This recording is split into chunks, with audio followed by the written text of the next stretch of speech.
Ya estoy grabando. Te dije que me hicieran acordar. Bueno, volvemos acá. Entonces, estamos dando nombres, nominar. Dar nombres pero sin clasificar. Dando nombres. ¿Quién le dio nombres a las plantas? El querido Carlos Linneo. Carl Linneo, 1753. Planteó una manera de denominar a las plantas y Linneo dijo, si ignoras el nombre de las cosas, desaparece también lo que sabes de ellas. Generalmente nos acordamos mejor si sabemos el nombre de las cosas, ¿sí? Cómo se denominan. Linneo 1753 publicó un libro, Especies Plantarum, donde propuso nombrar a los seres vivos de cierta forma, tal como lo conocemos hoy en día, lo que usamos. Por ejemplo, nosotros los seres humanos, ¿qué especie somos? Especie. ¿Qué especie? ¿Cuál es nuestro nombre científico? Homo sapiens. Homo sapiens, con dos palabras. Eso está aceptado en todo el planeta, todos los seres vivos de todo el mundo se nombran de acuerdo a un nombre científico que tiene dos partes, dos palabras. Homo sapiens somos nosotros, Musa paradisíaca es la banana, Erythrina cristagalli, Glycine max, Ricinus communis, Prunus domestica, y así con todas las especies vegetales que tenemos acá. Eso antes no se hacía, así antes los nombres eran de acuerdo a cada lugar, ¿sí? Y depende de cada idioma. Los nombres científicos son en latín, se describen en el idioma latín, que es una lengua muerta, que ya no se habla, y eso facilita que no haya problema, nadie la usa en ningún lugar del mundo, en ningún pueblo, entonces lo usamos para nombrar a los seres vivos. Muy bien, y la última actividad que hacemos básicamente es describir, podemos describir esta flor de un... Ciruelo, ¿qué pueden decir de esta flor? Ustedes que ya vieron flores.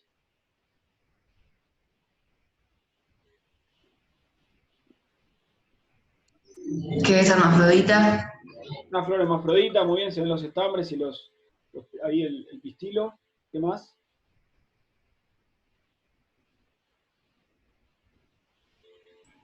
Tiene ovario ínfero. Tiene ovario ínfero.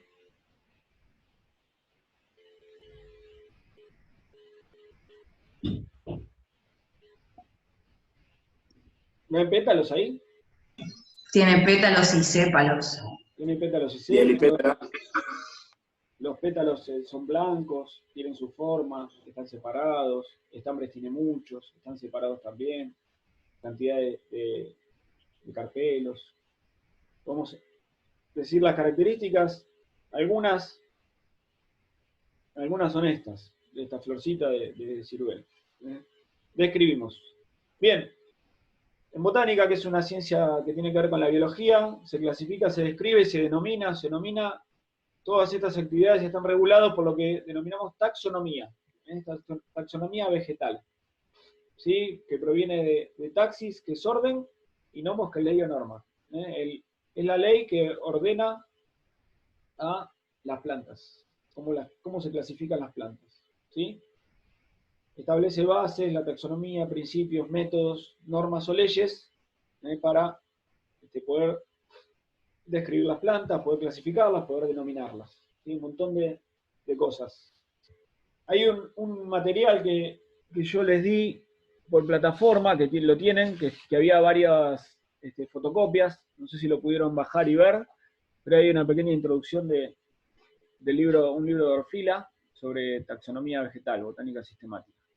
Muy bien, la taxonomía es una ciencia que describe, que observa, que hace experimentación, analiza, teoriza, utiliza el campo, el laboratorio, ¿sí? También como herramientas tiene los herbarios, jardines botánicos, bibliotecas, computadora, bases de datos. Todo esto hacia la taxonomía. Fíjense, una ciencia, no sé si ustedes se habían puesto a pensar o habían escuchado mucho de taxonomía, en este caso es taxonomía vegetal, ustedes ya van a cursar zoología agrícola, van a ver la taxonomía de los bichos, digamos, de los insectos, de los animales, pero es una ciencia bastante amplia que utiliza un montón de herramientas para poder clasificar, describir a las plantas. Acumula evidencia a través de datos, interpreta esos datos y documenta. ¿Sí? Hay bases de datos, hay herbarios que se utilizan para la taxonomía. Nosotros cuando queremos describir una planta, salimos al campo y la encontramos y nos ponemos a buscar en las bases de datos, en internet hoy en día, hay que tener cuidado con dónde buscamos en internet, en qué lugares. Todo esto es lo que hace la taxonomía vegetal. Y acá vamos a presentar dos términos. Uno es lo que es la filogenia y otro es lo que es la sistemática. ¿Escucharon hablar del término filogenia vegetal o filogenia en general? ¿Tiene que ver con el origen o algo de eso? Sí, algo escucho, pero muy bajito, no sé, no escucho bien. Que digo, si tiene algo que ver con el origen. Sí, algo que ver con relaciones de parentesco, más que origen, pero sí con el origen y con la evolución. La filogenia puede definirse como la estructura jerárquica dentro en la cual las plantas se relacionan entre sí, o sea, con el origen y con la evolución. ¿De dónde provienen? ¿Cómo han evolucionado? ¿Cómo se relacionan entre sí? ¿Sí? Es algo real, es algo que está presente en la naturaleza. Lo que tratamos de hacer es interpretar la filogenia. ¿Sí? No es algo que uno hace, que no es una actividad. ¿Sí? En cambio, la sistemática observa y describe qué caracteres, tanto macro como microscópicos, de las plantas poseen para poder clasificarlas. Trata de entender cuáles son las relaciones que existen entre las plantas vinculadas al parentesco. ¿Sí? Cómo se relacionan. Por ejemplo, ¿pueden nombrar dos plantas que a ustedes les parezca que tienen relaciones de parentesco, dos especies vegetales diferentes, con nombre vulgar, no hay problema, nombre popular? ¿El tomate y la papa? El tomate y la papa, ¿por qué? ¿Qué tienen de común?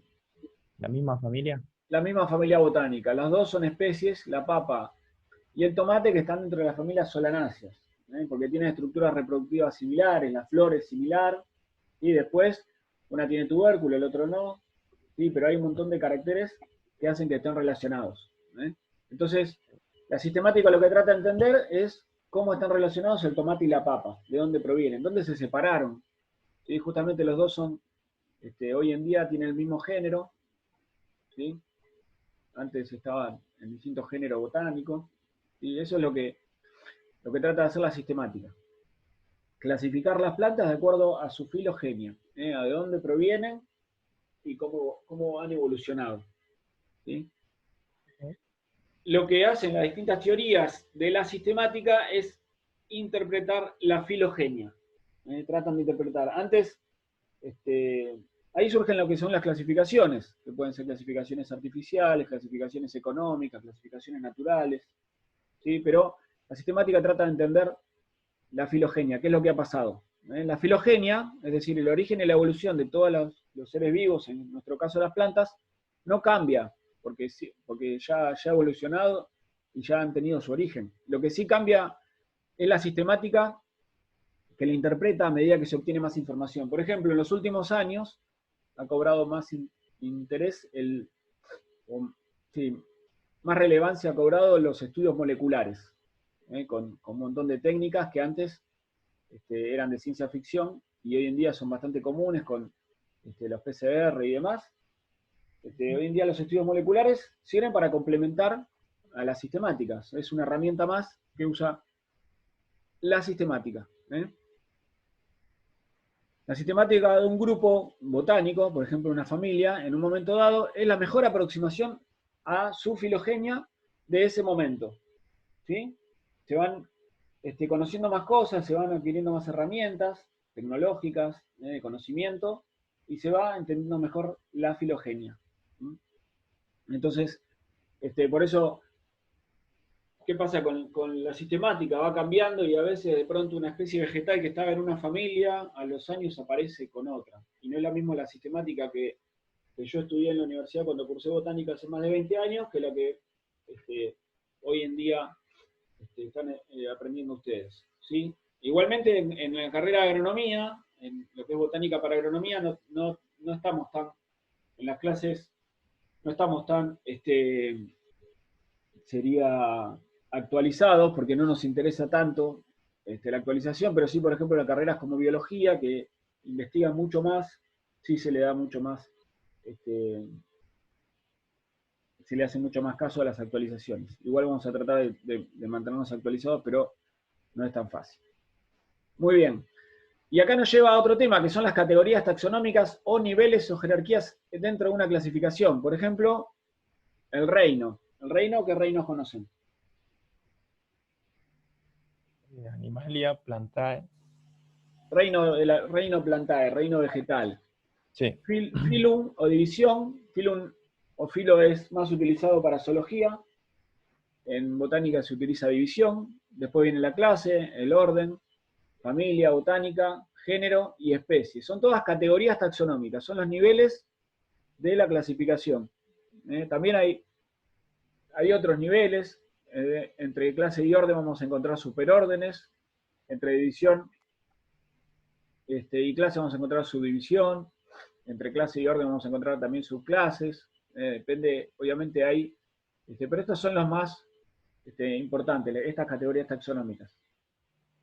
La cantidad de individuos que lo componen cambia. En el reino vegetal hay muchos más individuos que en las distintas divisiones que componen el reino vegetal. A su vez, hay menos individuos en cada clase que componen las distintas divisiones y así. Y hasta llegar a varios individuos que componen una especie, ¿sí? Son muchos menos los individuos que participan de una especie que las que están presentes en el reino. ¿Sí? Y a su vez, las semejanzas entre los componentes de cada categoría es mucho mayor en categoría especie que en categoría reino. Va disminuyendo a medida que ascendemos en las categorías taxonómicas. Los componentes de una familia botánica tienen mayores semejanzas entre sí que las familias que componen el orden de esa familia, y así, a medida que ascendemos, disminuye la cantidad de semejanzas entre los componentes de cada categoría. Las categorías, estas categorías taxonómicas, son naturales y los grupos que las forman están relacionados filogenéticamente. Si el origen y la evolución de los grupos están más relacionados. Son naturales. Vamos a ver a lo largo de botánica, por ejemplo, el orden Rosales es un orden que es bastante artificial, bastante heterogéneo y artificial. Cuesta mucho, a veces es como heterogéneo, es como una bolsa, podemos decir, es como una bolsa de gatos, pero en este caso es una bolsa de plantas, bastante diferente entre sí, pero la clasificación que utilizamos las ha colocado a las familias que la componen dentro del orden Rosales. Muy bien, y también tenemos manera de llamarlos de denominar a estas categorías taxonómicas. Por ejemplo, especie decíamos hoy que se nombran en forma binomial, con dos palabras. Género, el género es generalmente un sustantivo que está latinizado, es un sustantivo escrito en latín. La categoría de familia termina con el sufijo ace, que como nosotros los castellanizamos decimos asias, una parte de la palabra y termina siempre en asias, salvo algunas excepciones como pueden ser las gramíneas o las leguminosas, que son familias botánicas, que se acepta que se digan sin la terminación asias. El orden tiene la terminación ales, las clases terminan en ópside, se dicen ópsidas en castellano, las divisiones terminan en fita, y el reino, por ejemplo, reino Plantae no tiene un sufijo determinado. Algunos ejemplos, por ejemplo, la foto que veíamos hoy que describimos es de Prunus domestica, que es el nombre científico del ciruelo. El sustantivo, el género es Prunus, la familia a la que pertenece es la familia Rosaceae, que se dice, nosotros los castellanizamos decimos rosáceas, con tilde en la A, rosáceas. El orden está en el orden Rosales, terminacionales. en la clase Magnoliópsidas, en la división Espermatófitas y en el reino Plantae. ¿Ven que? Sí, ¿alguien quería preguntar algo o no? Magnoliópsidas es cotiledonias, dicotiledonias, ¿puede ser? Sí, ahora vamos a ver Magnoliópsidas, tiene como sinónimo dicotiledonias, y la otra clase, las liliópsidas, el sinónimo es monocotiledonias. El término justamente dicotiledonias y monocotiledonias se utiliza, pero el término científico vinculado a categoría taxonómica es Magnoliópsidas y liliópsidas. Sí, sí. Muy bien. Vamos a ver ahora, que es diferente de lo que es categoría taxonómica, los taxones o grupos taxonómicos. Son los grupos que se forman en una clasificación. Por ejemplo, son independientes de la categoría taxonómica. Algunos ejemplos. Hablábamos hoy de gramíneas. El taxón gramíneas o poáceas, que es el nombre con terminación áceas, pertenece a la categoría taxonómica de familia. Una cosa es la categoría taxonómica, en este caso familia, y un taxón es gramíneas, y otra cosa es el taxón. El taxón corolianos es de la categoría taxonómica superorden. El taxón Araucaria angustifolia es de la categoría especie. ¿Se entiende la diferencia? Una cosa es la categoría taxonómica y otra cosa es el taxón. Sería como que el taxón es el nombre propio de algún grupo. ¿Sí? Sí. Hay cosas que vamos a ir, con la práctica se van a ir consolidando, cosas nuevas. ¿Sí? Y un dato que no dijimos es que el botánica es anual, y el primer cuatrimestre utilizamos muchas cosas que aprendimos en el primer cuatrimestre para la clasificación de las plantas, para aplicarlas en el segundo cuatrimestre. Así que no hagan borrón y cuenta nueva, porque vamos a aplicar todas las cosas que aprendimos en el primero.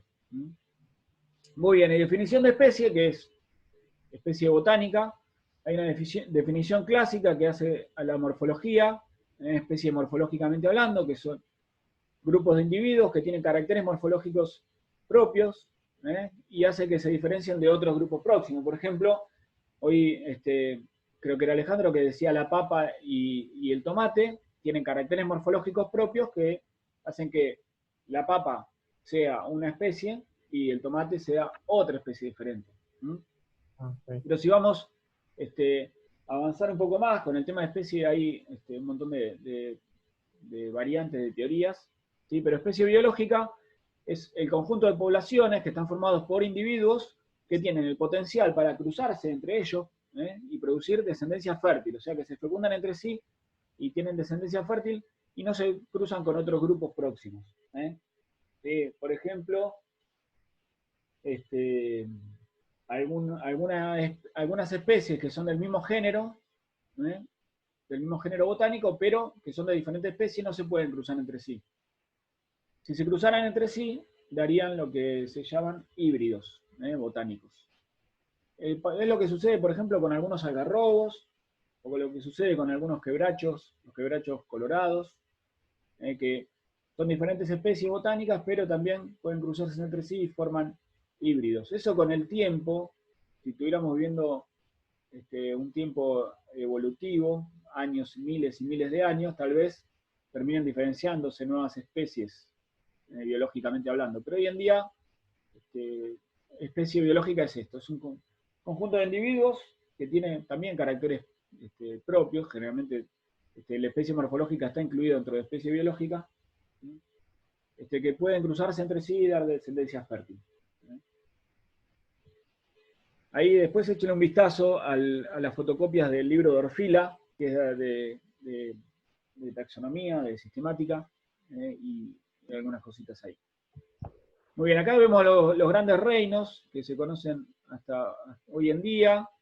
El reino Monera, que es grupo, con el reino protista, grupo de seres vivos que no tienen verdadero núcleo, lo que son las eucariotas, y después tenemos el otro gran grupo que son las eucariotas, por células eucariotas, organismos unicelulares que pueden moverse o no moverse, acá lo vemos del lado derecho, Después tenemos organismos pluricelulares, que entran varios reinos. Por ejemplo, el protista tiene organismos unicelulares, organismos pluricelulares.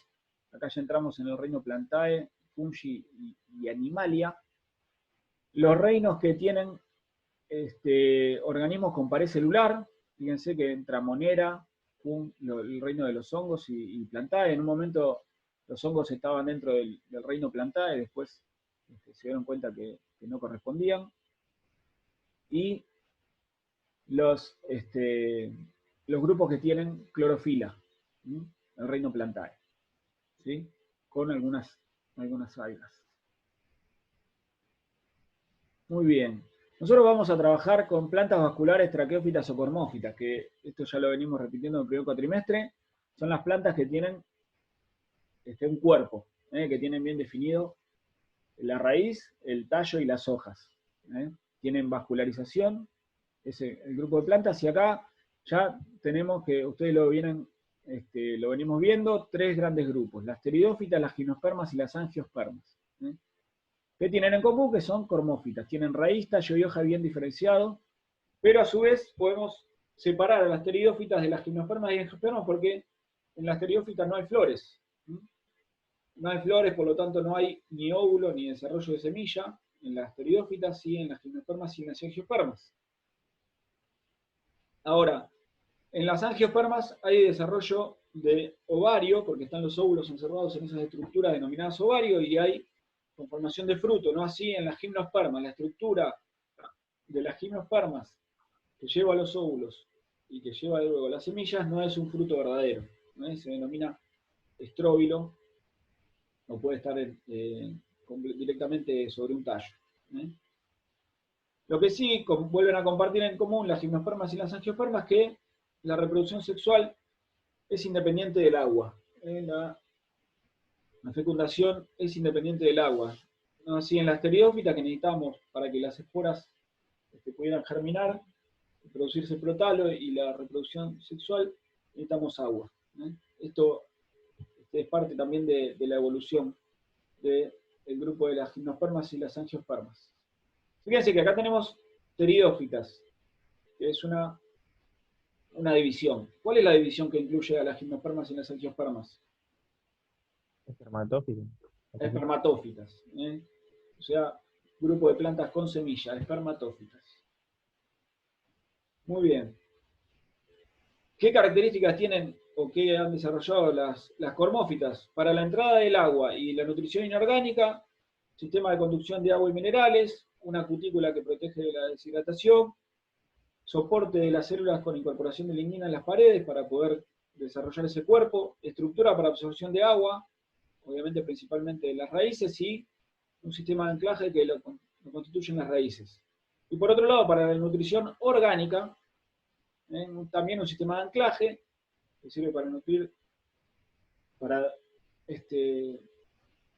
nutrición orgánica, el sistema de conducción de fotosintatos. Acá tenemos, acá dentro del floema, lo que es el floema, tejido fotosintético especializado, el clorénquima, y estructuras para el intercambio gaseoso, que son los estomas. Vieron que uno es el par, el tándem, intercambio gaseoso, estomas.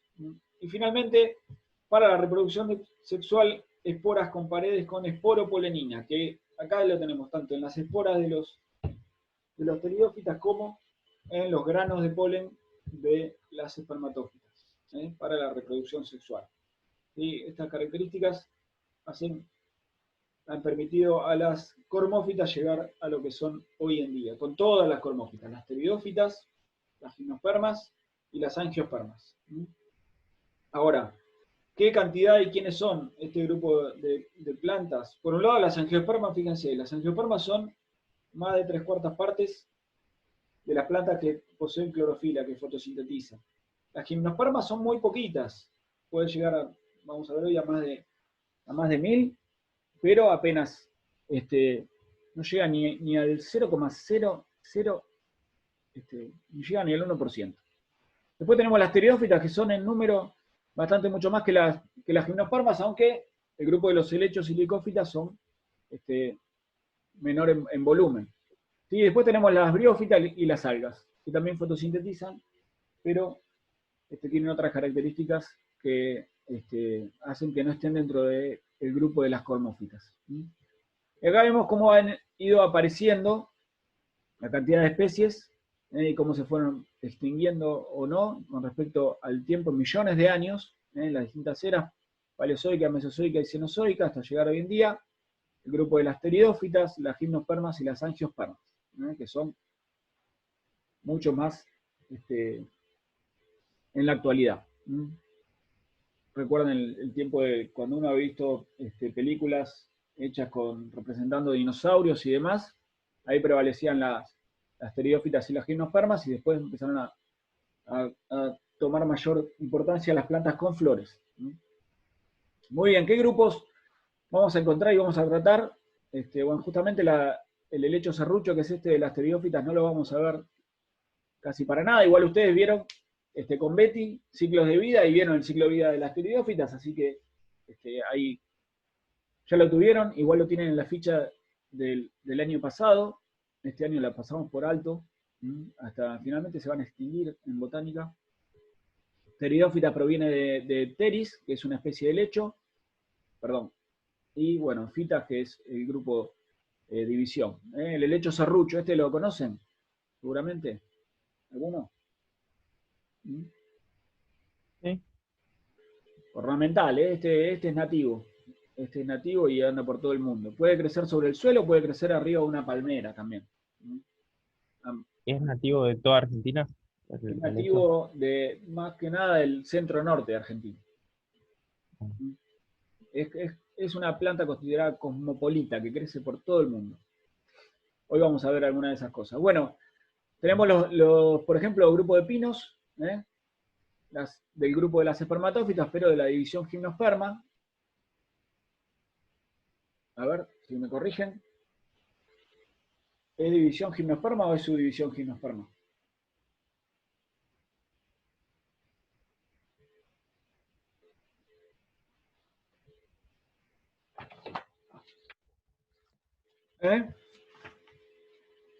Gimnosperma, ¿es una división o es una subdivisión?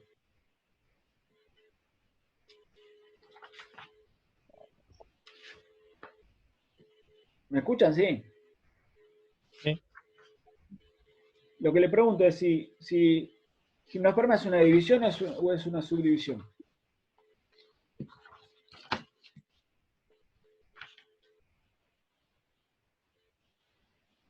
Subdivisión. Subdivisión. ¿Quién entraba en el grupo de división? ¿Y espermatófita qué es? No me Entonces, acuerdo. vamos a ir para atrás. Ah, es división. Vamos a ir para atrás. Miren. ¿En dónde vamos a ir atrás? Acá. Fita. Espermatófita. Espermatófita es división. ¿Sí? Que es el grupo que incluye a las gimnospermas y las angiospermas. Entonces, gimnosperma es una subdivisión de las espermatófitas. Recuerden los sufijos. Fita indica la categoría taxonómica, división. Y espermatófita es el taxón. En este caso, las plantas con semillas. Gimnosperma es una subdivisión de las espermatófitas. Después tenemos, por ejemplo, los girasoles están dentro de las espermatófitas, subdivisión angiospermas, y acá sí aparecen las dicotiledonias o magnoliópsidas. Por el sufijo ópsidas, estamos hablando de qué categoría taxonómica. Clase. Clase. Es una clase. ¿Sí? Muy bien, el maíz, sea maíz, aguaytí, y aguaca, o sara, andás a ver cómo se pronuncian esas cosas, que yo soy bastante bruto del tema. ¿Alguien habló en el chat? ¿Dijo algo? No. Bueno. Espermatófitas angiospermas, clase liliópsidas o monocotiledonias. Nosotros hablamos de dicotiledonias y monocotiledonias, pero sabemos que es las magnoliópsidas y las liliópsidas, ¿sí? Como para ubicar.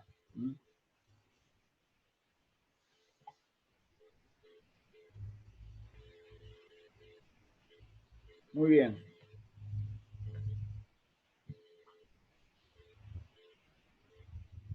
Bueno, este es un cuadro que también trata de la clasificación de las plantas, pero incluye, aparte de las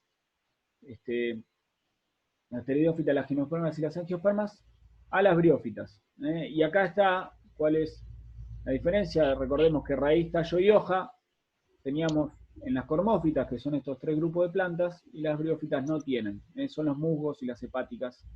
Después echen un vistazo a este cuadrito, donde acá se ve la presencia no de flores, semillas y frutos en las pteridófitas. En las gimnospermas no se desarrollan frutos, y sí en las angiospermas. Muy bien. Cormófitas o traqueófitas. Vamos a ver una clasificación de este grupo de plantas con una clave dicotómica. Laurita, ¿vos anotás quiénes están ahí en el Zoom después? Porque no tomé lista para chusmear. Por favor. Bueno, una clave dicotómica. Las claves dicotómicas nos ayudan para clasificar y para poder entender cuál es el material que estamos viendo. Por ejemplo, las cormófitas o traqueófitas podemos hacer dos grandes divisiones. Una gran división, perdón. Plantas sin semillas o plantas con semillas. Plantas sin semillas están las pteridófitas, plantas con semillas están las espermatófitas. ¿Sí? A su vez, dentro de las espermatófitas podemos hacer otra división. Plantas con los óvulos desnudos o con los óvulos encerrados en ovario. Gimnospermas y angiospermas respectivamente. ¿Sí? Y a su vez, en las angiospermas podemos decir semillas con dos cotiledones, con el embrión con dos cotiledones, o embrión con un solo cotiledón, dicotiledonias y monocotiledonias. Esta es una clave dicotómica para dividir a los grandes grupos que conforman las traqueófitas. ¿Sí? Nosotros utilizamos la secuencia jerárquica de plantas vasculares de Engler y Prantl, que es del año del Ñaupa, ¿sí? Que empezó en el siglo XIX y terminó a mediados del siglo XX. Hay clasificaciones más nuevas, pero a los fines pedagógicos nos sirve esta clasificación, que es lo mismo que dijimos recién, con el grande grupo de las traqueófitas, con dos divisiones, las pteridófitas y las espermatófitas, con dos subdivisiones en las espermatófitas, gimnospermas y angiospermas, a su vez con dos clases en las angiospermas. Esto, división, subdivisión y clase, son categorías o rangos taxonómicos, y todos estos nombres de estas categorías taxonómicas son los taxones. Machacamos con esto porque les tiene que quedar claro la diferencia entre lo que es una categoría taxonómica y lo que es un taxón. ¿Sí? Taxones son los grupos que conforman diferentes categorías taxonómicas. Y acá está lo de la clave. Si decimos una clave, decimos A por un lado, B por el otro, C por el otro. Otra manera de presentar la clave. Bien, lo que decía de las clasificaciones sistemáticas, fíjense que esta de Engler y Prantl ha tenido distintas actualizaciones y varias carreras de agronomía en nuestro país todavía lo siguen usando. El que resople ahí, resople con el micrófono silenciado, por favor. Hay otra categoría que es la de Cronquist, que es un estadounidense del año 81, que es el que sigue un libro de botánica agrícola que también se usa, lo tenemos en la biblioteca de la asignatura, lo tenemos en la biblioteca de la UNLU, y está todo cerrado hoy en día. Y la clasificación más moderna es la que se denomina APG, que son las siglas en inglés de Angiosperm Phylogeny Group, que es el grupo de la filogenia de las angiospermas, que utiliza tanto caracteres morfológicos como caracteres moleculares. La primera publicación de este grupo, esta clasificación, fue en el año 98 y se va teniendo distintas actualizaciones a medida que pasa el tiempo. Fíjense que la última que ahí es la número 13, aunque ya lo vamos a ver, ahora lo vamos a buscar por internet. Les voy a mostrar en internet dónde está este APG. Bueno, el sitio de referencia también para buscar información de grupos de plantas, tenemos el Instituto de Botánica Darwinion, que es el instituto de botánica más grande de la Argentina. Está ubicado en San Isidro, es un instituto que depende del CONICET, que está asociado con el Jardín Botánico de Missouri, y esta es la página del Jardín Botánico Es una base de datos muy importante, el Trópicos. Y después, para buscar por internet, está esta otra interesante de Plant List y Flora do Brasil. Después lo vamos a ver, las tengo abiertas para poder mirar. Bueno, los nombres científicos de las plantas. En los nombres científicos de las plantas, tanto las especies como los géneros, las familias y demás, se rigen hay un código internacional de nomenclatura botánica, que indica cómo se nombran las plantas. Vieron que ustedes cursan química y hay nomenclatura para los compuestos químicos. Bueno, en botánica pasa lo mismo. A nosotros nos resulta mucho más sagrado la nomenclatura botánica que la nomenclatura química, y esperemos que les pase lo mismo a ustedes. Por ejemplo, tenemos un nombre científico. Acá, aloe vera. ¿Lo conocen el aloe vera? ¿Sí? Sí, bueno, muy bien. Aloe vera, una planta bastante usada, ¿no? Ahora vamos a ver si conocen o no. La aloe vera.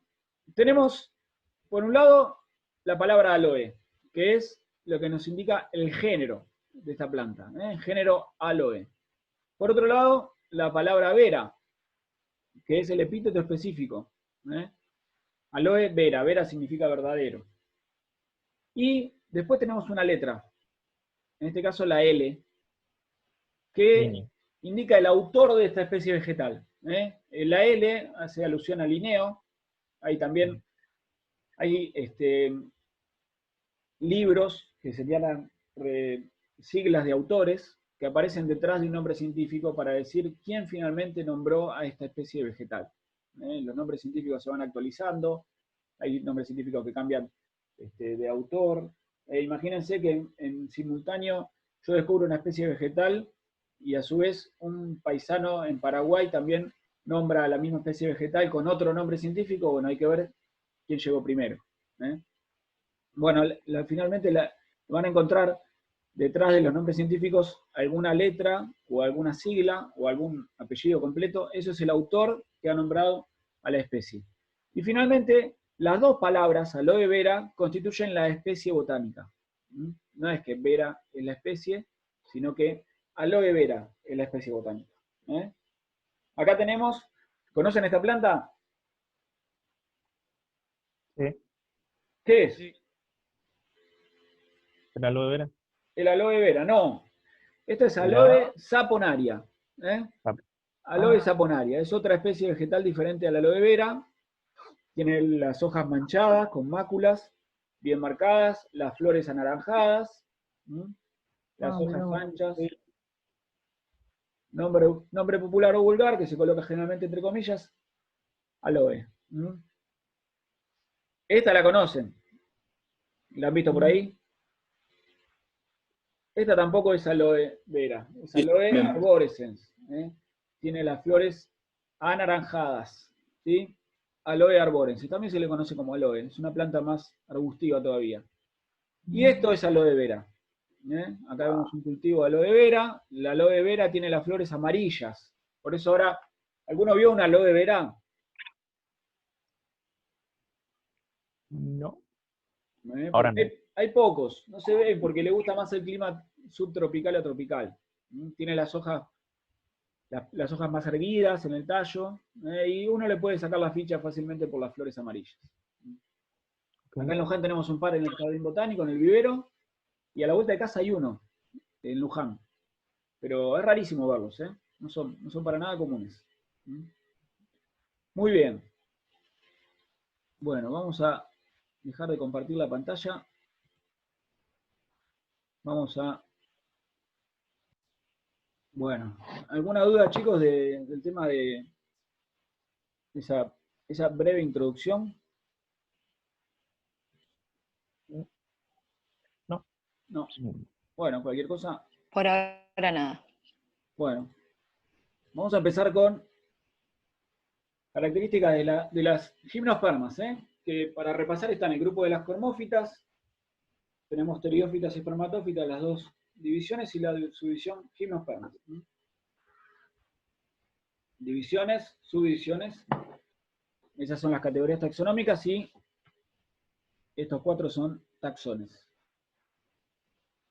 Muy bien, las gimnospermas, fíjense, no son tantas, depende que enganchemos, tenemos alrededor de 1000 especies distribuidas en 85 géneros, agrupados en 13 familias botánicas, nada más, 13.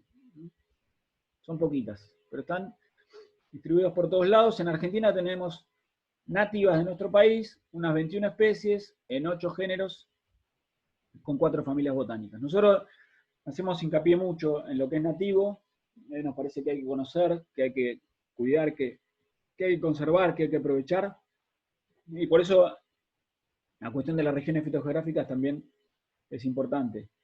Tienen una ficha de regiones fitogeográficas que está dando vueltas por ahí y vamos a subir otra que está actualizada, que ya no me acuerdo si la subí o no, la ficha con los links actualizados. Pero bueno, después lo vemos. Muy bien, veamos algunas características de las gimnospermas. Podemos encontrar árboles como el pehuen, Araucaria araucana. Este es un ejemplar joven de un pehuen. Son árboles. Puede ser también arbustos, como este Camesiparis, un arbustito. Puede ser que sean arbustos rastreros, como este enebro, Juniperus horizontalis, es este que está acá, ¿ven? Rastrero, o puede ser también una especie nativa, la efedra, que es este arbusto. La efedra se hizo conocida cuando salió por los diarios el tema de la efedrina, ese triple crimen acá en Rodríguez. La efedrina sintética, pero de la efedra se obtiene la efedrina natural. Son estos arbustos nativos. Lo que sí, las gimnospermas tenemos árboles y tenemos arbustos. No vamos a encontrar plantas herbáceas entre las gimnospermas. ¿Sí? El tallo puede ser como en Sica revoluta, un estípite no ramificado. Fíjense que tiene un tallo relativamente corto. Esta planta puede tener 50 años, esta plantita, cubierta de las bases foliares, arborescente, con ramificación columnar.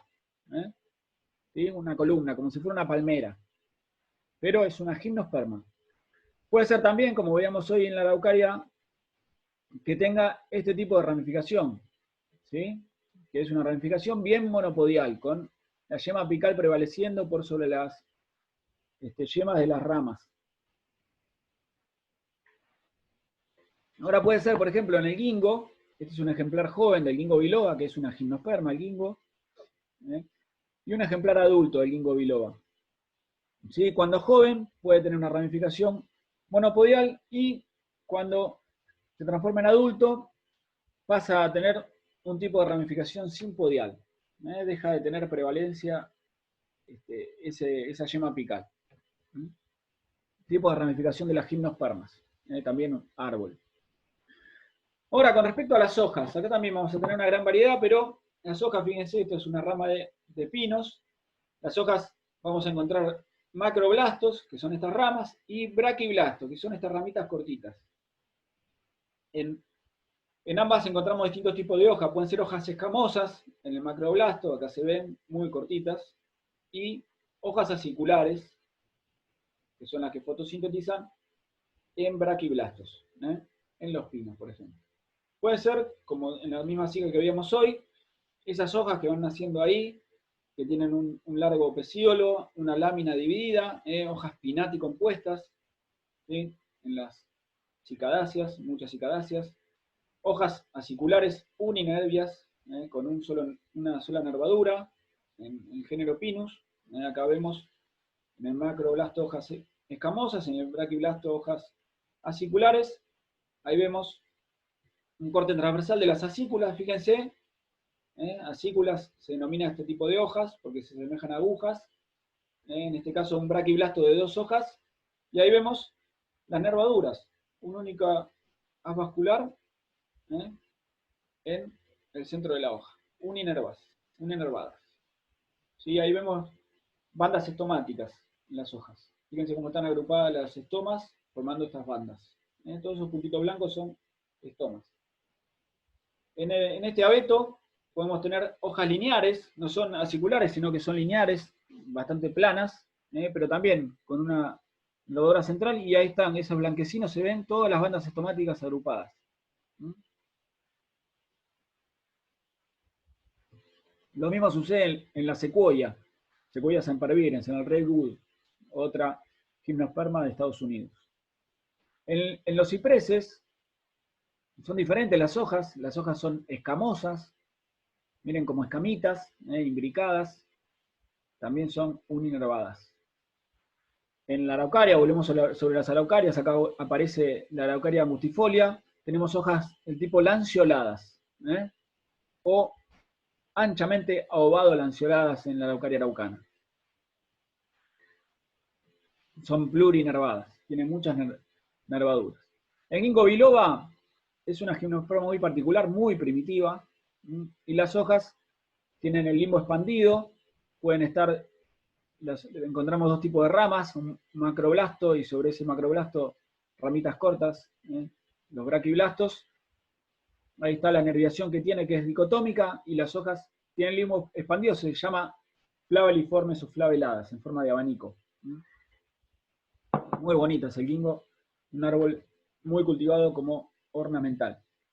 También tiene muchas aplicaciones medicinales. Lo que Bueno, parece fruto en el ginkgo biloba no es un fruto.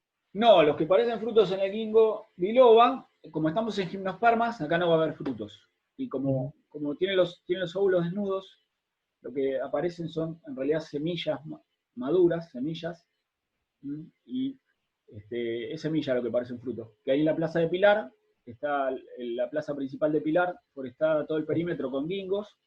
Lo que tiene son plantas de declino dioicas, tenemos pie masculino y pie femenino, y esas semillas tienen un tegumento carnoso que tiene un olor a caca increíble, y por eso cuando uno planta un ginkgo, a los años recién llega a la madurez sexual, y vamos a saber si es masculino o femenino, y hay que empezar a, pueden rendir alguna plegaria, rezar para que no les toque una nena, porque el olor putrefacto que tienen las semillas es terrible.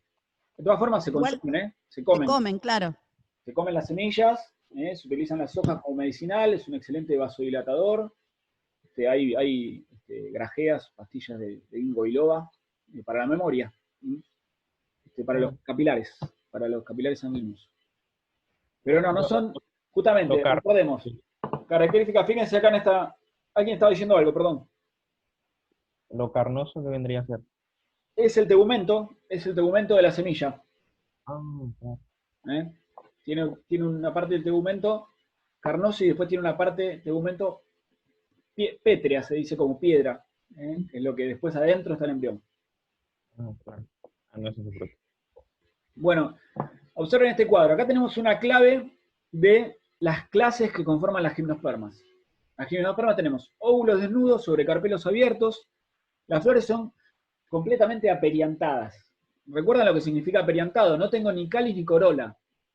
No tengo nada, son flores desnudas. Están acompañados por brácteas. En un estróbilo, como un estróbilo de un pino, o un estróbilo de una araucaria, o de un ciprés, lo que va a estar acompañando a las semillas son brácteas, que terminan haciéndose leñosas a la madurez muchas veces. Y las flores van a ser unisexuales. No hay flores hermafroditas. Son unisexuales. Puede ser que la tengamos en la misma planta, como puede ser el caso de un pino, o puede ser que la tengamos en distinto pie, como puede ser el ginkgo. Bueno, y hay una característica anatómica interna, que es que el leño, o sea, la madera, tiene solamente traqueidas. Vamos a encontrar traqueidas y también vamos a encontrar fibrotraqueidas. En general, hay un grupo de plantas que son la de la clase Netopsidas o Clamidospermas, que tiene leño con tráqueas también, con elementos de vaso. Cuando vimos tejido, cuando vimos xilema, machacamos con que las traqueidas eran típicas de las pteridofitas y gimnospermas, y los elementos vasotráqueas eran típicos de las angiospermas. Bueno, en algunas angiospermas pueden aparecer traqueidas, y en un grupo de las gimnospermas, que son las netopsidas, pueden aparecer elementos de vaso. Bien, y si seguimos esta clave, vemos qué características podemos usar para diferenciar las clases. Fíjense, por un lado, leños con traqueida únicamente, flores estrictamente aperiantadas y plantas resinosas, es el grupo que vamos a seguir con la letra B. Y por otro lado, la doble A debajo está el denio con traqueidas y tráqueas, flores con rudimento de perianto, o sea que tenemos algo de perianto, hay unas brácteas, ahí están las efedras, y plantas que no tienen resina, el grupo de las netopsias. Este NAT significa que hay representantes nativos en estos grupos de clases, ¿no? Después tenemos óvulos sobre hojas modificadas, se denomina filosporía, ¿sí? Versus óvulos solitarios, perdón, filosporía porque están sobre hojitas, y óvulos solitarios en el ápice de pequeñas ramitas, caulosporía, o sea que los óvulos están en ramas, sobre pequeñas ramitas. En este W llegamos a la clase Taxópsidas y en este B vamos a abrirlo de nuevo a C y doble C. En el punto C tenemos óvulos sobre macroesporófilos pinnados o pedicelados y anterozoides ciliados, y el doble C, óvulos sobre brácteas organizadas en estróbilos y anterozoides no ciliados. Cicadópsidas y coniferópsidas. De las 4 clases que conforman la subdivisión gimnosperma, la más importante, por lejos, es la de las coniferópsidas. Ahí tenemos el orden Coniferales y varias familias botánicas, pero la gran mayoría de las especies están en las coniferópsidas, sobre todo las coníferas, donde están los pinos, los cedros, las araucarias. Eso es, aparte de lo que conforma las grandes masas boscosas del hemisferio norte, los bosques perennes, ¿sí? Coniferópsidas. Nosotros, como estamos viendo un resumen de cicadópsidas, de taxópsidas y netopsidas, no vamos a ver nada hoy. Después les voy a grabar de familias, lo voy a subir esta semana a YouTube, para que vean alguna explicación del Power, ¿sí? Pero hoy vamos a hacer hincapié en lo que es coniferópsidas y también dentro de coniferópsidas algunas familias. Clases cicadópsidas, tenemos 2 órdenes, el orden cicadales y el orden linguales, esto lo vamos a pasar rápido. En orden cicadales tenemos una única familia cicadáceas con varios géneros. Si miran este mapa, la distribución natural es subtropical o tropical. Ahí están los géneros con la cantidad de especies entre paréntesis que lo conforman. Cicas es el género más conocido, y ahí encontramos Cicas revoluta, que es esta plantita que se utiliza en los jardines como ornamental. Lo pueden mirar en la ficha y después, si no, ver la presentación de cicadáceas. Cicadáceas, solo eso. Y por otro lado, el orden Ginkgoales, donde tenemos la única familia Ginkgoáceas con Ginkgo biloba. Son plantas muy longevas y también muy primitivas. Son como fósiles vivientes estas, el Ginkgo biloba. Muy bien. Se acabó la presentación de gimnospermas en general. Vamos a arrancar con la clase coniferópsidas, donde vamos a tener los óvulos sobre brácteas organizadas en estróbilos. Las piñas de los pinos, las piñas de las araucarias, las piñas de los cipreses, están acá. Y anterozoides no ciliados, que es una característica demasiado detallada, pero sí que nos sirve para diferenciarlas de cicadópsidas. Con algunos ejemplares nativos. Vamos a ver, coniferópsidas encontramos el orden coniferales con varias familias, con una clave, la miraremos, ustedes la tienen en la ficha, pero vemos, por un lado tenemos inserción espiralada de las hojas sobre los tallos y de las brácteas sobre los conos, y por otro lado, en el fondo de la clave, inserción opuesta, o verticilada, tanto de las hojas sobre el tallo y de las brácteas sobre el eje del cono, con 1 a 9 óvulos por bráctea. Son características que nos permiten diferenciar, opuesta o verticilada y la cantidad de óvulos. En este caso es la familia Cupresáceas, ¿sí? Con esos estróbilos que ven en la imagen y las hojitas opuestas o verticiladas escamosas que veíamos hoy cuando veíamos características de hojas. Y por otro lado, el grupo de familias que tiene la inserción espiralada, tenemos un grupo de familias que tiene las brácteas de los estróbilos leñosas, grandes y numerosas, y otro grupito con las brácteas carnoso-coriáceas, pequeñas y muy poco numerosas. Acá tenemos 3 familias, con los estróbilos grandes, esferoides, y un único óvulo por bráctea, las araucariáceas. Donde están las araucarias, ahora vamos a verlo. Con los estróbilos medianos de tipo cónico, con 2 óvulos por bráctea, las pináceas, donde están los pinos y los cedros. Ahí están las dos semillas por bráctea. Son características reproductivas que nos permiten diferenciarlo de araucariáceas. Y el otro grupo son los estróbilos más pequeños, esferoides, con más óvulos por bráctea, donde están las taxodiáceas, como por ejemplo el ciprés calvo, Hoy vamos a ver araucariáceas y pináceas y cupresáceas, solamente estas 3 familias. Y el otro grupo con brácteas carnoso-coriáceas tenemos 2 familias, también con representantes nativos en podocarpáceas y en cefalotaxáceas. En araucariáceas, en podocarpáceas y en cupresáceas vamos a encontrar especies nativas en nuestro país. Muy bien, entonces tenemos 6 familias en el orden coniferales, también denominado orden pinales, son sinónimos. Arranquemos por las araucariáceas, donde están las araucarias, con todas estas características, y lo que está en amarillo son características que permiten diferenciarlo de otras familias que están en esa misma parte de la clave, como las pináceas y las taxodiáceas. Brácteas leñosas, estróbilos grandes, no sé si conocen los estróbilos de las araucarias, pero son bastante importantes el tamaño, que si te cae de la cabeza a 10 metros de altura te puede matar, y un único óvulo por bráctea. Ahí está el volcán Lanín con las araucarias araucanas. Acá vamos a encontrar 2 géneros, el género Araucaria y el género Agathis, en cantidad de especies. Araucaria es un género que naturalmente está distribuido en el hemisferio sur, en lo que es nuestro país, Chile, Brasil y alguito de Paraguay, y también en Oceanía.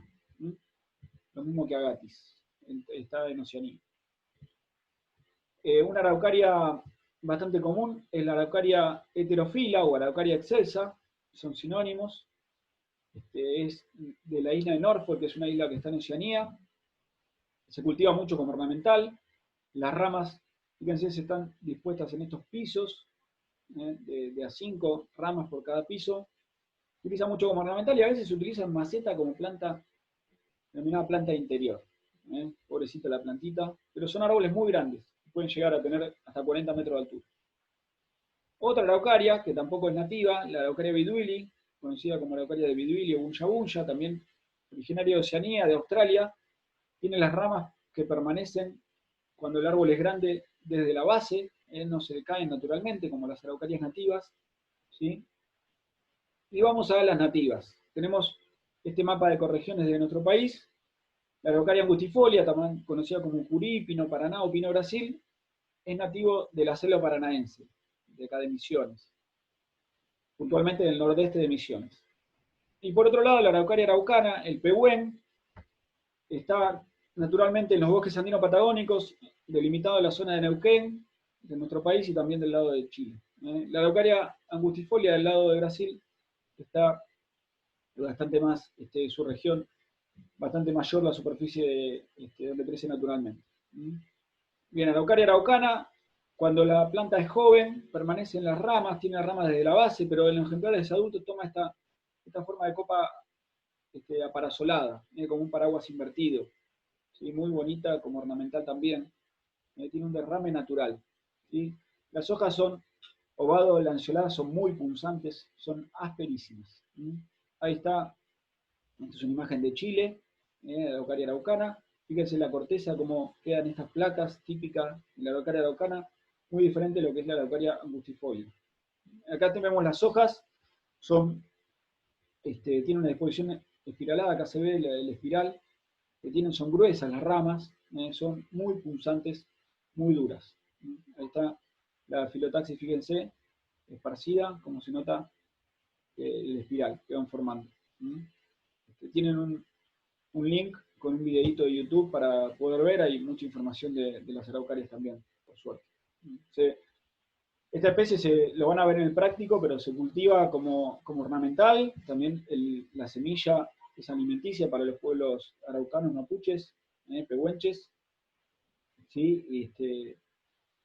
Y está prohibido su tala. También es maderable, es una excelente forestal.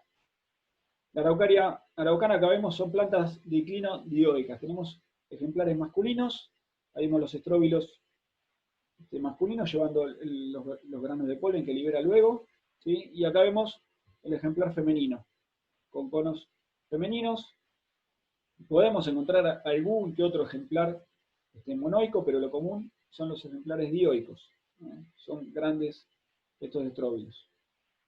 La semilla, al madurar, acá se ve cómo es la semilla, adentro de estas brácteas está la única semilla, tiene esta estructura que se denomina umbo, y este ensanchamiento se denomina apófisis, que sirve para diferenciarlos de otras araucarias. Ahí están, la semilla encerrada, rodeada por dos brácteas soldadas, la bráctea volífera y la bráctea tectriz. Esto después se consume mucho. En el sur se consume como si fuera una nuez, como si fuera una castaña, hay que cocinarlo, se pueden elaborar harinas, se pueden hacer infusiones, ya le van a contar en el práctico todo lo que se puede hacer. Ahí vemos el cruce por el cruce a Chile, uno cuando pasa por búsqueda de araucarias en el Parque Nacional Lanín, y ahí vemos el volcán Lanín con, debajo de las araucarias, fíjense, los estróbilos femeninos que vienen en los extremos de estas ramas. También se cultiva como ornamental en el Parque Nacional Los Alerces, que está en Chubut, mucho más al sur. No crece naturalmente la araucaria araucana, pero fíjense que han cultivado estos ejemplares relativamente jóvenes, todavía no se le han caído las ramas, permanecen desde la base las ramas de estas araucarias araucanas. Fíjense toda una hilera de araucaria araucana, el follaje es perenne. La araucaria angustifolia, que es la de la selva paranaense, también tiene un derrame natural desde la base en los ejemplares adultos que queda la copa parasolada. En los ejemplares jóvenes se ve en esta forma cónica y después en los adultos que solamente las ramas en la parte superior. Muy utilizada como ornamental. Acá en la UNLU tenemos en el parque de adelante un par y tenemos en los escudos del puente, acá en la rotonda. Las hojas son más angostas, justamente araucaria angustifolia, solución al ancho de la hoja. También son punzantes, aunque menos punzantes que la araucaria araucana. También son especies dioicas, o sea que tenemos ejemplares masculinos y femeninos, y ahí vemos el estróbilo de las araucarias. Bueno, lo van a ver araucariáceas en el práctico, bastante más. Así que por acá ya terminamos con araucarias. Hay en la ficha la tienen, una clave para diferenciar a las 4 especies de araucarias que se cultivan en nuestro país. Bien, volvemos a la clave del orden coniferales con la familia. Ya vimos pináceas. Vamos a ver, siguiendo la clave, fíjense que uno puede seguir la clave y llegar hasta pináceas, con estróbilos medianos, de forma cónica y 2 óvulos por bráctea. También tenemos una serie de características de las pináceas. Son árboles, a diferencia de lo que podemos encontrar en araucariáceas, monoicos, o sea que flores unisexuales pero en el mismo pie, restringida su dispersión natural al hemisferio norte. Solamente crecen en forma natural en el hemisferio norte, las pináceas, ¿sí?, donde está el género Pinus, y las hojas tienen inserción espiralada en los tallos, los estróbilos también tienen inserción espiralada en las brácteas, con 2 óvulos por brácteas, y las semillas que pueden ser aladas o ápteras, sin alas.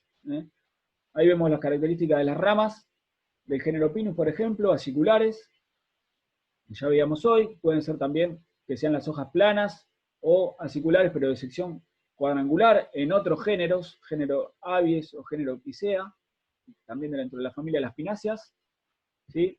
Y pueden estar las hojas sobre bratiblastos o las hojas distribuidas en macroblastos, como en los abetos. Los estróbilos de las pináceas pueden ser que sean los conos caedizos, que decir que a la madurez prontamente se caen, el cono entero, con el eje del cono, las brácteas, libera las semillas y después se cae. Puede ser que persistan varios años en la planta, como en el pino de Alepo.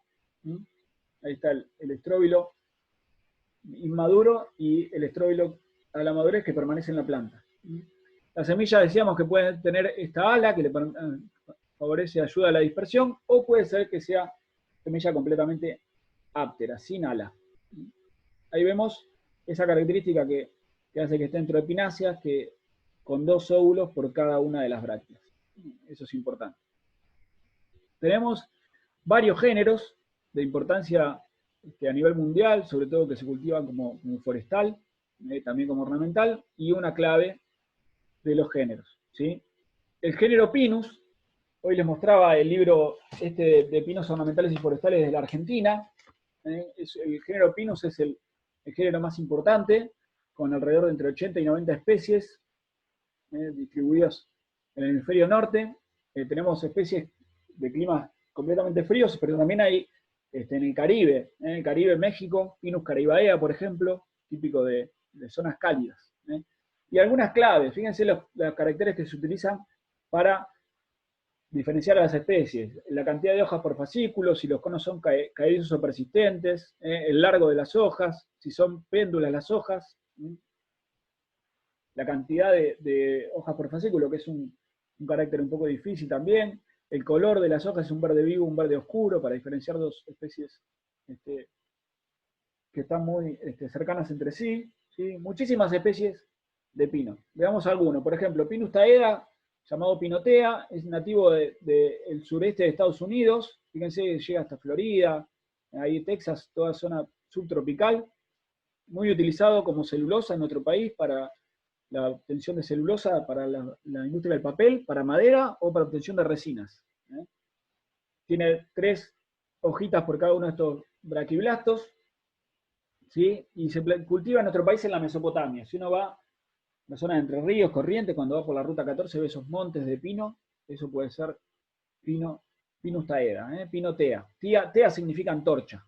Ahí está la característica de las hojas, y fíjense los conos, generalmente sésiles, no tienen pie, o subsésiles y solitarios. El tamaño de los conos, la característica de las brácteas, nos permiten identificarlos, aunque a veces se hace difícil. Y los conos persisten en la planta de 1 a varios años. Son características que facilitan su identificación. El Pinus elioti es otro pino conocido como pino elioti, también de Estados Unidos, de la misma zona, puede tener hasta 25 metros de altura, también se cultiva en nuestro país en la Mesopotamia, es muy rústico, y también se cultiva para obtención de papel y de madera, pero principalmente para obtención de resina. Ahí están las hojas, que puede tener 2 o 3 hojas por cada fascículo o braquiblasto. El follaje es laxo, y ahí vemos los estróbilos masculinos madurando, ahí vemos los estróbilos masculinos en el momento en que libera polen. Muchas de las coníferas, las gimnospermas, cuando están liberando el polen, son una nube de polvo amarillo, y dispersados por el viento.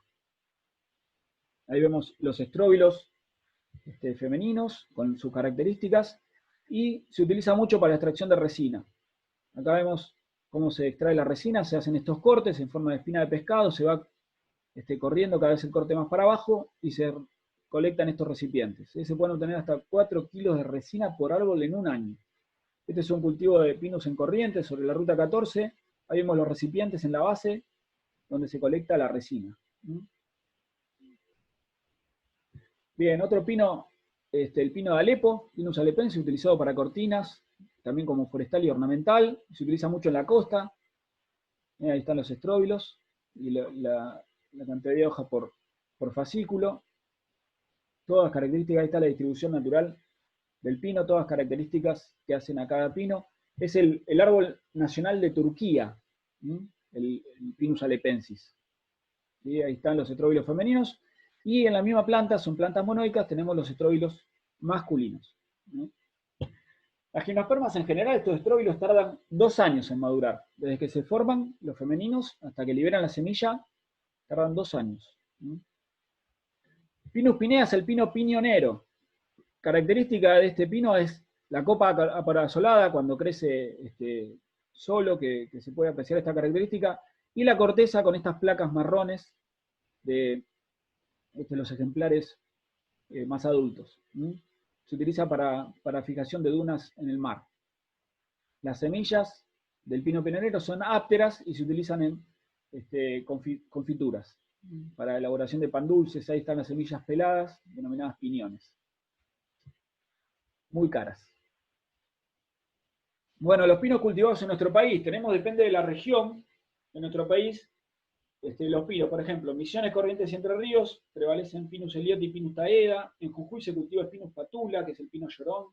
En Córdoba, el Pinus radiata, toda la zona de Córdoba. En Buenos Aires puede cultivarse el Pinus pinaster, el alepensis o el radiata. Y en la Patagonia, de climas fríos, el Pinus ponderosa, el Pinus contorta, ¡ay, qué frío!, y también el Pinus radiata. Pero ustedes en la guía tienen ahí algunas fichitas de pinos para indicar altura, tal vez zona de cultivo, y algunas otras características de los pinos. Pero lo van a ver en el práctico, hay características morfológicas, vegetativas y reproductivas que nos permiten ubicar a las pináceas, a los pinos. Ahí vemos transporte en una ruta del producto de los cultivos de pino en Entre Ríos, en Corrientes, y un par de videos de YouTube que pueden encontrar, un documental sobre los bosques, estos montes cultivados, y también cuando los árboles matan se llama porque no están de acuerdo con el monocultivo de pino. Y Proyecto Forestal es una página también donde se promueve el cultivo de estos bosques monoespecíficos. Muy bien. Otras especies de pináceas son los cedros, que también tienen las mismas características que los pinos en cuanto a las hojas sobre braquiblastos, pero tenemos mucha más cantidad de hojas, fíjense, por braquiblasto, de 20 a 80 hojas por braquiblasto y más cortas. Tienen menos de 5 centímetros de longitud. Las brácteas de los cedros son caducas, o sea que a la madurez no se abre ese estróbilo, pero se cae la bráctea también, quedando el eje del estróbilo en la planta. Tiene mucha más cantidad de hojas. Acá tenemos Cedrus de Dara, el cedro del Himalaya, seguramente lo conocen. Ahí están los estróbilos masculinos y los estróbilos femeninos, que son los conos erguidos, y cuando maduran se caen las brácteas junto con las semillas y queda el eje del estróbilo en la planta. Este es el Cedrus de Dara, muy utilizado como ornamental en nuestro país. La madera excelente, liviana, imputrescible, hermosa. Ahí están las semillas, tiene 2 semillas por cada una de estas brácteas. El eje del cono que permanece, y ahí están las partes de la semilla, aladas. Bien, y otro género Abies que tiene hojas sobre macroblastos, planas, y los estróbilos erguidos. Acá vemos el abeto, bálsamo de Canadá, el que se obtiene el bálsamo de Canadá, son los abetos. Estas sí son los pinitos de Navidad del hemisferio norte. Estas sí se utilizan como pinito de Navidad en el hemisferio norte. En nuestro país no se ven mucho, y salvo en el sur, que ahí sí desarrollan las estructuras reproductivas. Las plantas que crecen acá en nuestra latitud, lo que se pueden ver de estas especies por Luján o por Buenos Aires, generalmente no llegan a la madurez sexual. Pero sí, si uno va al sur, puede ver en algunos parques, en algunas plazas, por ejemplo en San Martín de los Andes, árboles de 35 o 40 metros de altura llenos de estróbilos. Ahí están los estróbilos, que son erguidos, son muy bonitos y se caen. Se caen las brácteas, son caducas, queda el eje del estróbilo. Muy bien. Seguimos con gimnospermas y vamos a ver la última familia de las coniferópsidas, que es la familia del orden coniferal, la familia de cupresáceas, con inserción opuesta o verticilada de las hojas sobre el tallo y de las brácteas sobre los conos. Tenemos, a diferencia, recordemos, el grupo de las pináceas o de las araucariáceas y otras familias tenía inserción diferente. En este caso tenemos inserción opuesta o verticilada, tanto de las hojas sobre el tallo como de las brácteas sobre el eje del cono, y varios óvulos por bráctea. Hay una clave de géneros. Acá observan los géneros, algunos géneros de la cupresácea. Fisroia, Pilgerodendron y Austrocedrus son géneros nativos, con representantes en nuestro país. En el caso del género Tuya, tenemos 3 especies que se cultivan con una clave de las 3 especies. Esto es un Tuya orientalis, una plantita que tiene las ramas dispuestas en planos verticales. Ahí vemos los conos femeninos, que son ovoides. Son plantas diclino-monoicas, es decir, el estróbilo masculino y el femenino están en el mismo pie, arbolitos. Ahí están el cono femenino y los conos masculinos. ¿Sí? Las hojas son glandulosas, tienen glándulas. Si uno las estruja, se siente el olor a resina que salen de estas glándulas, Tuya orientalis. Ahí están las hojas, que son escamosas, dispuestas en forma opuesta sobre las ramas, y también las brácteas, dispuestas en forma opuesta. ¿Sí? Tuya orientalis. Al madurar, las brácteas tienen esta forma, son leñosas, pero son pequeñas. Y en el género Tuya, las brácteas tienen una inserción basal. Por eso se dice que son las escamas basifijas. Que eso permite identificar al género Tuya de otros géneros de las cupresáceas. En este caso tiene esta estructura. Como ven, en botánica seguimos metiéndole términos, y lo necesitamos para poder describir a las plantas y diferenciarlas unas de otras.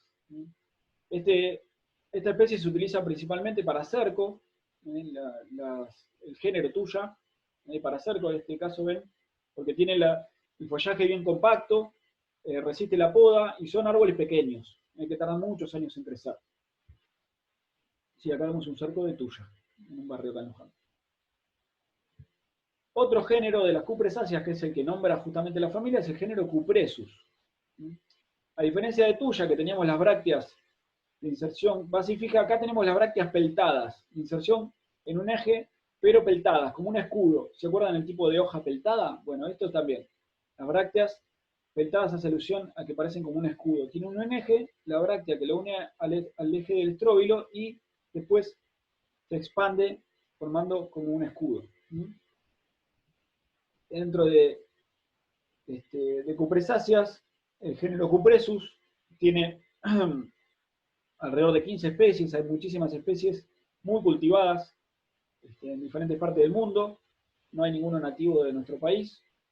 Acá tenemos el estróbilo de Cupresus sempervirens, que es el ciprés italiano, ciprés del Mediterráneo. Cupresus es el nombre latino del ciprés, que derivaría por su origen de la isla de Chipre. Y sempervirens significa siempre verde, porque tiene follaje perenne.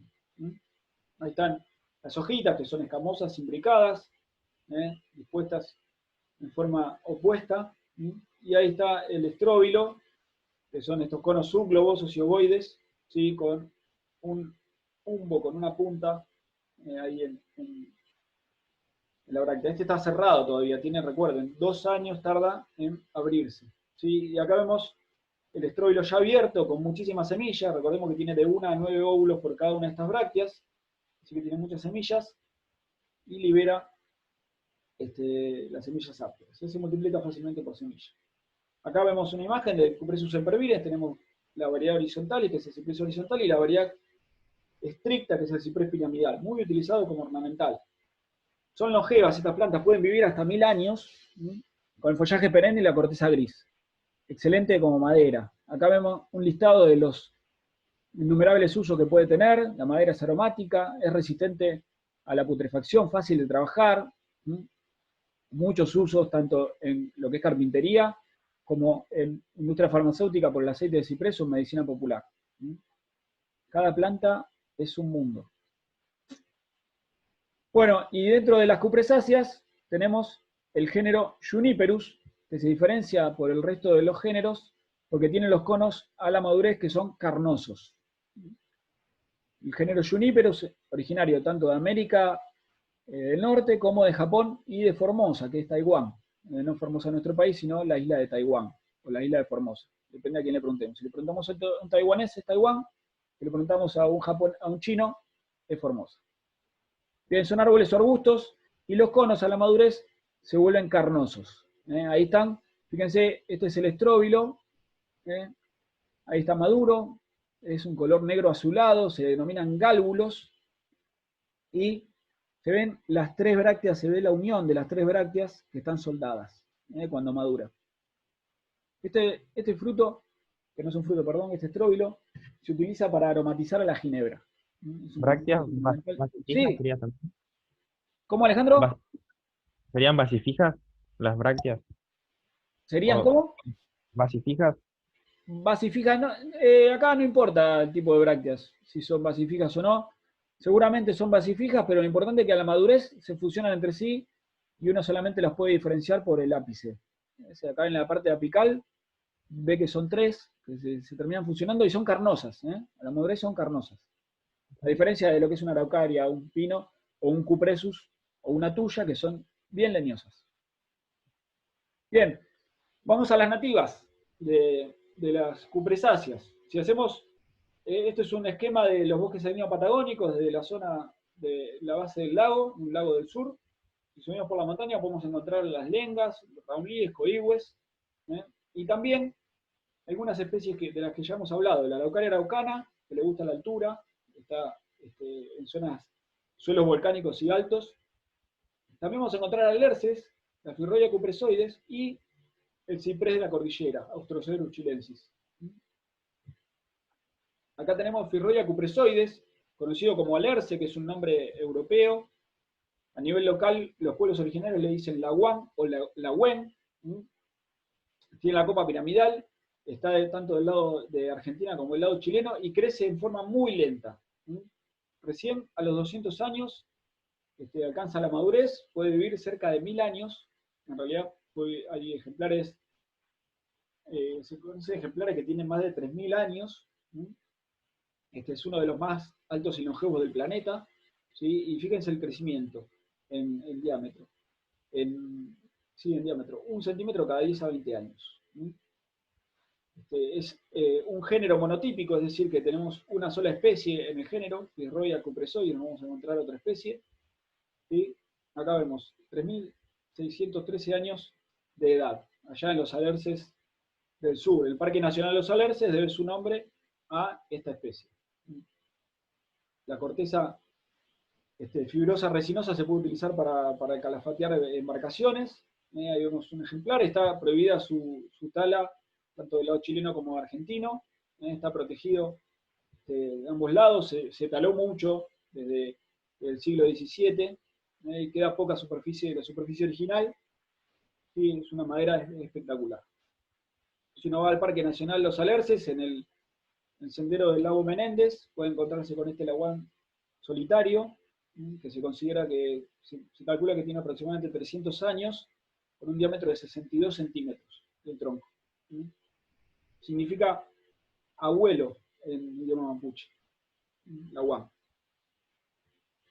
Y otra especie, el ciprés o ciprés de la cordillera, que tiene una distribución más amplia, es el Austrosederus chilensis. Fíjense el nombre, cedro del sur y de Chile, dado por los españoles.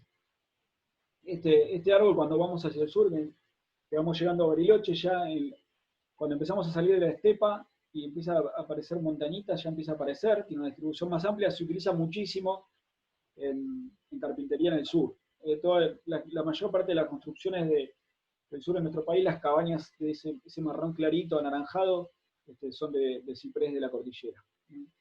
Ahí vemos la madera, se utiliza como forestal y como ornamental, y en los troncos que están caídos de los árboles, se cultiva, se cría, se colecta los hongos denominados morillas, que son bastante utilizados y muy ricos en el sur.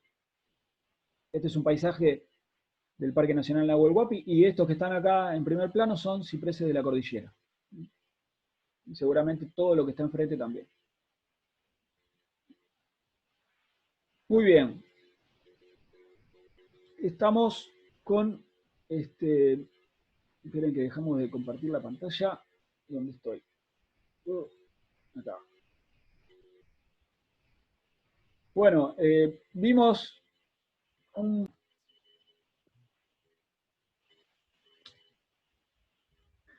les decía que Cabrera sistematizó y publicó las regiones fitogeográficas de nuestro país, y bueno, después se hicieron un montón de estudios y se fueron acomodando las regiones, pero no han variado mucho de esa época. Tienen la ficha en la página, en la plataforma, una ficha resumida de las regiones fitogeográficas con mucha información de nombres científicos, de especies que crecen, y sobre el final de la ficha hay algunos links de videos de YouTube para ver un poco más o menos de lo que es una región fitogeográfica, con no solamente las plantas que están incluidas, sino también algunos otros aspectos. Bien, y tenemos que definir lo que es la flora de un lugar, porque la flora de una región o un área determinada es el conjunto de las especies vegetales que habitan ahí. Por ejemplo, tenemos flora de la provincia de Buenos Aires, flora de la provincia de Jujuy, flora del Magdalena Medio, que es una región de Colombia, flora de Gran Canaria, que es una isla allá en el Océano Atlántico. Entonces, la flora de una región es las especies vegetales, hace alusión a las especies vegetales que crecen ahí, ya sea en forma natural o por la mano del hombre, ¿sí? Hoy les decía el Instituto Darwinion, acá tienen esta es la página del Instituto Darwinion, se pueden meter, y en la flora del Cono Sur pueden buscar familias botánicas, géneros o especies, o buscar directamente por familia, género o especie, y van a encontrar acá las especies en esta página, las especies nativas o que crecen naturalmente en nuestro país. Ahora vamos a ver qué es nativo y qué es naturalizado. Otra página que les decía hoy del Jardín Botánico de Missouri es trópicos.org, donde acá ustedes pueden buscar especies por el nombre científico. Les va a tirar, entre otras informaciones, la distribución con un mapa donde se encuentran esas especies a nivel mundial. Otra página que tiene información muy interesante es la del Jardín Botánico de Brasil, de Río de Janeiro, Jardín Botánico de Río de Janeiro, que es la flora de Brasil, que también lo pueden buscar y les va a tirar un montón de información de distintas especies, haciendo alusión en dónde crece en Brasil, pero muchas especies que tenemos en común con Brasil.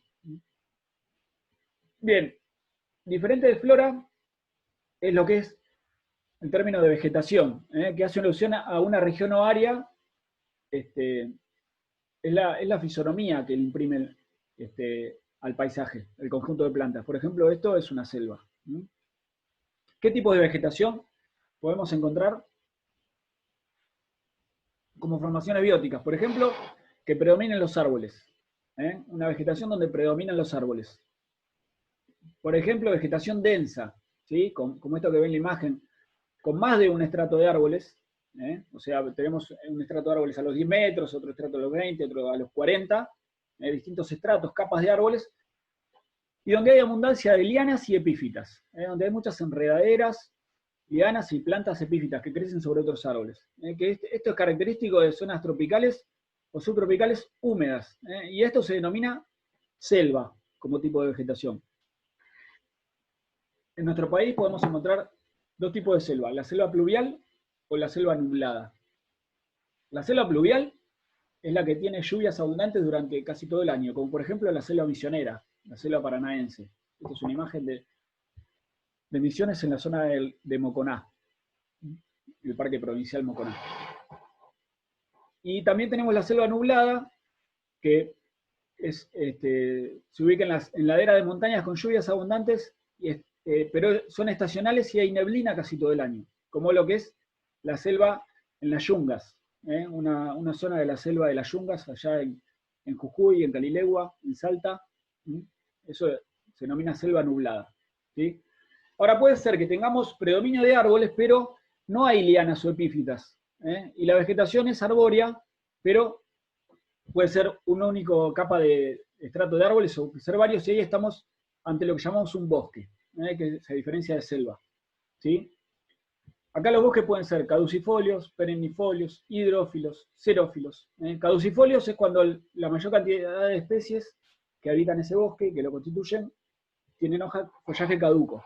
Se le cae durante una parte del año, generalmente en la estación seca o en la estación fría.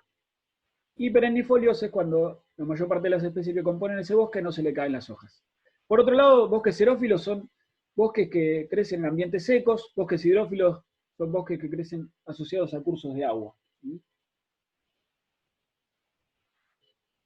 Otro tipo de bosques en el que predominan las palmeras, predominan palmares. Este es en el Parque Nacional Río Pilcomayo, en el Chaco, o puede ser también en el Parque Nacional El Palmar. Cuando predominan un bosque donde hay árboles distanciados entre sí y que tiene vegetación herbácea alternando, como esta que se ve abajo, es lo que se denomina un parque. Cuando hay un predominio de cactáceas, se denomina cardonal, ¿sí? Esto es en el norte de nuestro país. Cuando la vegetación que predomina son arbustos, que son altos, parecen como arbolitos, pero fíjense que se ramifican desde la base y son muy densos.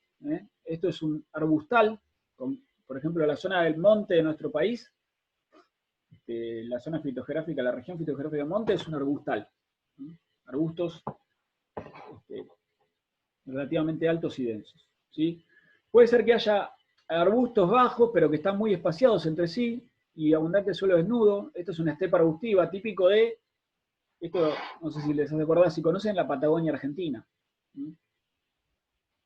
Y puede ser que tengamos un predominio de hierbas, dominada por pastos bajos y densos. Acá hay una pradera, en este caso es una pradera, esta parte es una pradera, y atrás hay algunos arbolitos. Bien, cuando en predominio de hierbas tenemos, bueno, esto es un pantallazo, pero no está agotado la cantidad de comunidades vegetales, de tipos de vegetación. Pajonales, sabanas, estepas herbáceas, dependiendo del tipo de vegetación que predomine y su distribución. Ahora, ¿cuándo decimos que una especie es nativa? Acá tenemos una definición. Decimos que una especie es nativa, autóctona o indígena cuando es propia de un lugar determinado y que esté en ese lugar no tiene que ver con la mano del ser humano. No es que el ser humano haya traído esa planta, ya sea adrede o accidentalmente, sino que es nativa, creció solita y nosotros no tuvimos nada que ver con eso. Por ejemplo, la pezuña de vaca, Babuinia forficata, no sé si lo ubican, es un arbolito, que es de la selva paranaense, es nativa de Argentina. No llega naturalmente hasta nuestra región, pero se cultiva. Esto florece en diciembre, enero, con esta floración maravillosa. Estos dos arbolitos ya no existen más, los sacaron ahí en el barrio de la vereda, una picardía. Bueno, eso es nativo, ¿sí? ¿Cuándo decimos que una especie es naturalizada?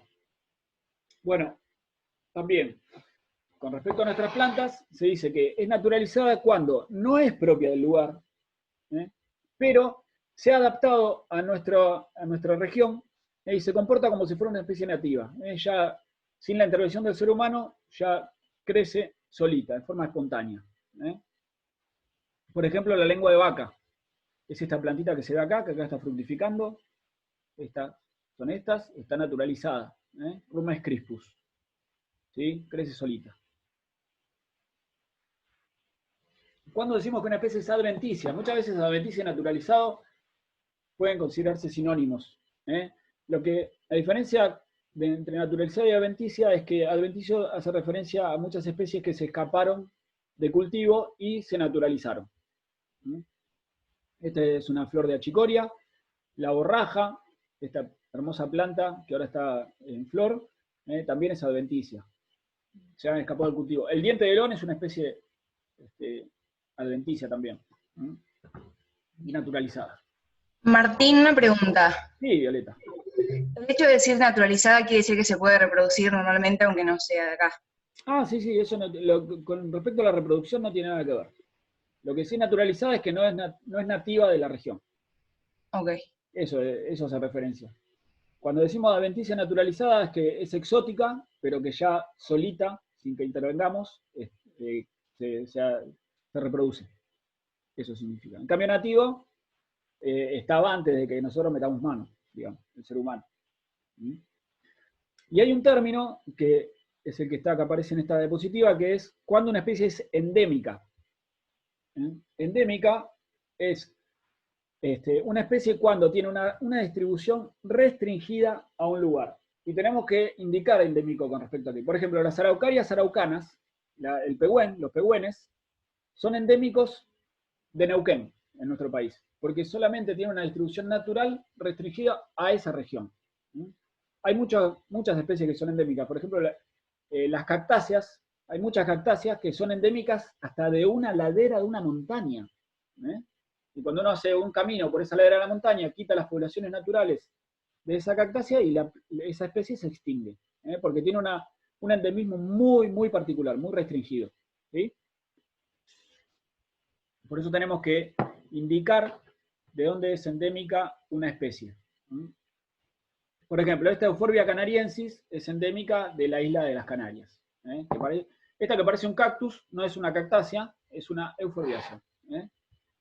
Parecida, pero no es. Pero es una endémica. ¿Sí? Hay muchas especies endémicas y Puede ser, bueno, por ejemplo, el término endemismo se puede utilizar para especies o para géneros o para familia. La familia de las cactáceas, están los cactus, las cactáceas es endémica de América.